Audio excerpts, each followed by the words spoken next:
नमस्कार, प्रॉपर्टी मंत्रा में आपका स्वागत है। मैं हूं शीतलार भारद्वाज। प्रॉपर्टी मंत्रा में हम आपको आपकी जमीन जायदाद से संबंधित जानकारी देते हैं। साथ ही हमारी ये भी कोशिश रहती है कि आपकी जमीन जायदाद से जुड़ी समस्याओं का हम हल भी कर पाए। इसीलिए हम हर सप्ताह आपके लिए लेकर आते हैं प्रॉपर्टी मंत्रा।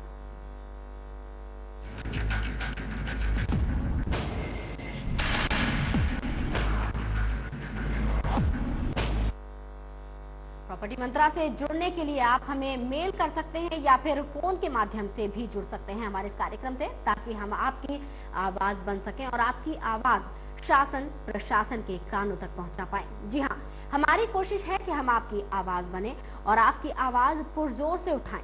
इसी फहरिस्त में आज हम आपके लिए प्रॉपर्टी से जुड़ी खबरें तो दिखाएंगे ही, साथ ही आपकी समस्याओं का समाधान भी करने की कोशिश करेंगे। तो चलिए शुरू करते हैं आज का प्रॉपर्टी मंत्रा।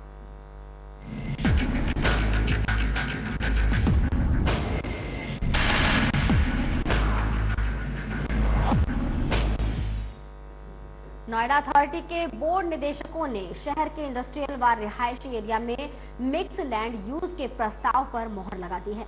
इन प्रस्ताव के तहत 24 मीटर या अधिक चौड़ी सड़क पर रिहायशी एरिया में गेस्ट हाउस खोलने की अनुमति दी जाएगी और औद्योगिक एरिया में भी ऑटो शोरूम को अनुमति किया जाएगा। इनके अलावा शहर में लागू भवन नियमावली में संशोधन करते हुए आवासीय भूखंड, ग्रुप हाउसिंग भूखंड, कॉर्पोरेट ऑफिस, आईटी, आईटीएएस व स्पोर्ट्स सिटी के प्लॉटों में एफएआर बढ़ाने का प्रस्ताव भी लागू कर दिया गया है। बड़े एफएआर क्रय योग्य नीति के तहत लागू होंगे। इनके बदले में अथॉरिटी को शुल्क देना होगा। इन दोनों अहम फैसलों पर मुहर के बावजूद अथॉरिटी पब्लिक से आपत्ति मांगेगी। इसके बाद जनता जैसा सुझाव देगी तभी इसे फाइनल शेप दी जा सकेगी। नोएडा अथॉरिटी की 180वीं बोर्ड बैठक में कुल 63 प्रस्ताव रखे गए।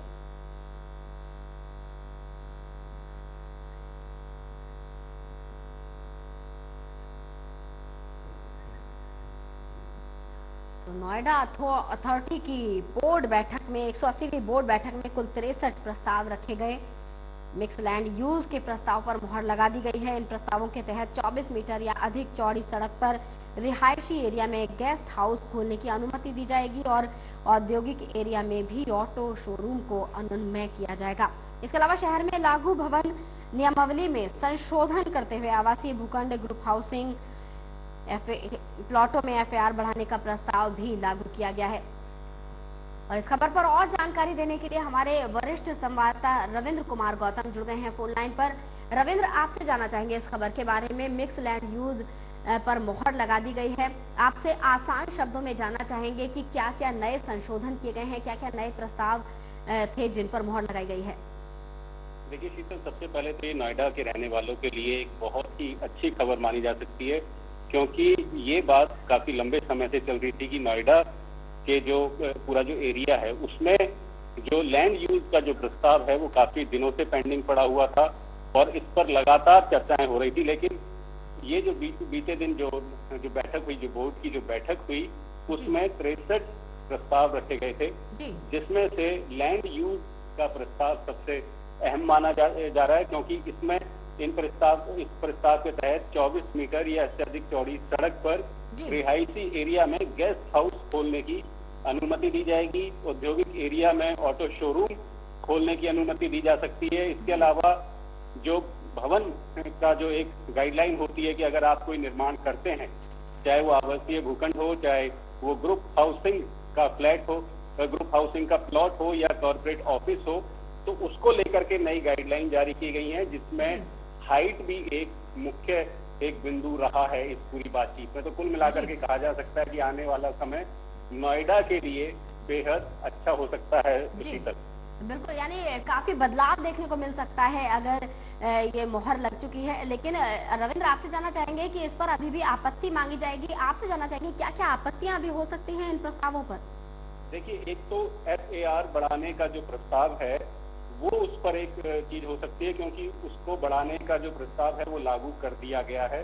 तो इसके अलावा जो अथॉरिटी में जो टैक्स जो जमा करवाना पड़ेगा, अगर देखिए अगर रेजिडेंशियल को अगर कमर्शियल में अगर चेंज करना है तो उसका लैंड यूज के हिसाब से टैक्स उसका ज्यादा बनता है। तो हो सकता है कि टैक्स को लेकर के कोई बात सामने आए, लेकिन नोएडा अथॉरिटी ने इसके लिए अपनी पूरी तरह से कमर कस ली है शीतल, और वो पूरी इस कोशिश में है कि यहाँ के जो रहने वाले जो बाशिंदे हैं उन्हें ज्यादा से ज्यादा सुविधाएं मिलें शीतल। जी रविंद्र, ये भी जानना चाहेंगे इसके अलावा कि अगर जो लोग रिहायशी मकान बनाते हैं उन लोगों की बात करें, या फिर जो बिजनेस पर्पज से अपने प्रॉपर्टी का यूज करना चाहते हैं उनकी बात करें, तो कैसे अलग अलग इन लोगों को फायदे हो सकते हैं अब इस नए प्रस्ताव से? देखिए शीतल, अगर कोई रेजिडेंशियल अगर किसी का प्लॉट है, अगर वो उसमें अगर कोई कॉमर्शियल अगर एक्टिविटी करना चाहता है, तो पहले ऐसा होना संभव नहीं हो पाता था। लोगों को बहुत धक्के खाने पड़ते थे, पूरा लैंड यूज ही चेंज करवाना पड़ता था, और कई सेक्टर में तो कॉमर्शियल एक्टिविटी अलाउ ही नहीं थी शीतल। लेकिन अब इस जो बोर्ड का जो प्रस्ताव है उसके तहत अब कॉमर्शियल एक्टिविटी रेजिडेंशियल एरिया में हो पाएंगी। उसके लिए एक अलग शुल्क निर्धारित किया जा रहा है, जिसे जमा करने के बाद कोई भी व्यक्ति अपने रेजिडेंशियल घर पर कॉमर्शियल एक्टिविटी कर सकता है शीतल। जी, लेकिन रविंद्र, आपको नहीं लगता कि इससे काफी परेशानियां उठानी पड़ सकती हैं? क्योंकि इससे पहले जब इस तरह के दुकानें खोला करते थे लोग या कमर्शियली यूज किया करते थे, तब उससे काफी नुकसान हुआ, क्योंकि प्लानिंग के तहत अगर चला जाए तो मार्केट की जगह मार्केट का प्रस्ताव रखा गया, जो रेजिडेंशियल एरिया है उनको रेजिडेंशियल ही रहने दिया जाए, इस तरह के प्रस्ताव रखे जाते हैं। अक्सर सिक्योरिटी की नजर से देखा जाए, चाहे किसी और नजर से देखा जाए, तो क्या आपको नहीं लगता कि इस तरह से रेजिडेंशियल में कमर्शियल यूज को बढ़ावा देना ठीक होगा? देखिए शीतल, इसमें ना कुछ गाइडलाइन बिल्कुल नोएडा अथॉरिटी की तरफ से तय हैं। एक तो ये जितनी भी जो कमर्शियल एक्टिविटी होंगी, जो 24 मीटर या उससे जो अधिक चौड़ी सड़क है, यानी उसकी जो चौड़ाई है, अगर वो इस हिसाब से है कि उसमें जो आने वाले जो कस्टमर हैं या जो आवाजाही में किसी तरह की अगर कोई तकलीफ नहीं होती है, तो नोएडा अथॉरिटी उसे कंसीडर कर सकती है, लेकिन उसने गाइडलाइन बनाई हुई है, उसी के तहत ये परमिशन दी जाएगी। दूसरी बात, अगर सभी जगह देने की बात इसमें नहीं है, इसमें कुछ इन्होंने जो सेक्टर हैं वो इन्होंने चिन्हित किए हैं और उसी के तहत ये परमिशन दी जाएगी। इसमें सबसे अच्छी बात ये है शीतल कि अभी तक किसी भी सेक्टर में इस तरह की परमिशन नहीं दी जा रही थी। हालांकि वो परमिशनें जो मिली हुई है वो पहले की मिली हुई है, और इससे सबसे ज्यादा परेशान आम आदमी ही था, क्योंकि देखिए रेजिडेंशियल जो जगहें हैं वहां भी कॉमर्शियल एक्टिविटियां तो चल ही रही हैं, ये बात कोई छुपी हुई नहीं है, और उसके लिए पुलिस वालों को या जो अथॉरिटी को एक जो कहते हैं कि मिली भगत से या टेबल के नीचे से जो मनी जो दी जाती थी, अब कम से कम उस पर रोक लगेगी शीतल। जी रविंद्र, यानी अभी जो मिली भगत के आरोप लग रहे हैं एक तरह से, या फिर जो जिस तरह की परेशानियां अभी उठानी पड़ती हैं, या फिर कह सकते हैं कि इलीगली तो काम चल ही रहा है, उस पर रोक लग सकती है। आपका बहुत बहुत शुक्रिया, लेकिन हम चाहेंगे रविंद्र हमारे साथ फोन लाइन पर आप जुड़े रहें, क्योंकि और भी जानकारी हम आपसे लेते रहेंगे। नोएडा के लैंड यूज में बदलाव के अलावा नोएडा को मेट्रो प्रोजेक्ट को मजबूती देने के लिए ट्रांसपोर्ट का सिटी मोबिलिटी प्लान भी बनाया गया है, जिसके लिए 1000 करोड़ रुपए का प्रावधान किया गया है।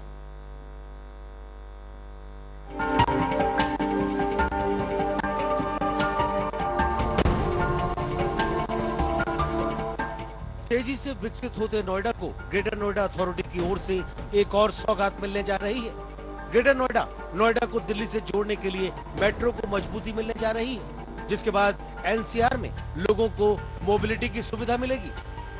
ग्रेटर नोएडा अथॉरिटी की 96वीं बोर्ड मीटिंग में ट्रांसपोर्ट, बिजली, इंडस्ट्री और किसानों के लिए महत्वपूर्ण फैसले लिए गए। मेट्रो प्रोजेक्ट को मजबूती देने के लिए ट्रांसपोर्ट का सिटी मोबिलिटी प्लान बनाया गया, जिसके लिए 1000 करोड़ रुपए का प्रावधान किया गया है। अप्रैल 2007 के बाद अथॉरिटी को जमीन देने वाले सभी 29 गांवों को भी 64.7% एक्स्ट्रा मुआवजा देने का फैसला लिया गया है। किसानों के लिए कृषि के अलावा डीएमआईसी में एसपीवी के लिए शेयर होल्डिंग एग्रीमेंट समेत कई महत्वपूर्ण निर्णय लिए गए हैं। मेट्रो के लिए मोबिलिटी प्लान। बोर्ड मीटिंग के बाद ग्रेटर नोएडा अथॉरिटी ने मेट्रो प्रोजेक्ट को 25 जुलाई 2013 में यूपी सरकार की कैबिनेट ने हरी झंडी दे दी। इस प्रोजेक्ट की मजबूती के लिए बोर्ड मीटिंग में सिटी मोबिलिटी प्लान बनाने का फैसला किया गया। इसमें मेट्रो स्टेशन से के घरों या सेक्टर तक के लिए बेहतरीन ट्रांसपोर्ट सुविधा उपलब्ध कराई जाएगी। Noida greater Noida metro project को तेजी से पूरा करने के लिए नोएडा और ग्रेटर नोएडा के बीच एसपीवी का गठन होना है। इसी के तहत एक कंपनी का गठन होगा। इसके लिए 1000 करोड़ रुपए कैपिटल मनी के रूप में रखने का निर्णय लिया गया। इन्हें भी मिलेगा बड़ा मुआवजा। दूसरा सबसे बड़ा निर्णय किसानों के लिए लिया गया है। अप्रैल 2007 के बाद जिन गांवों की जमीन अथॉरिटी ने अधिग्रहित की है या फिर किसानों से डायरेक्ट परचेज की है, उन्हें 64.7% बढ़ा हुआ मुआवजा दिया जाएगा। इस फैसले से 29 गांवों के सैकड़ों किसानों को लाभ होगा। इसके तहत उन्हें 1400 रुपए प्रति वर्ग मीटर की दर से पेमेंट होना है। ब्यूरो रिपोर्ट, साधना न्यूज।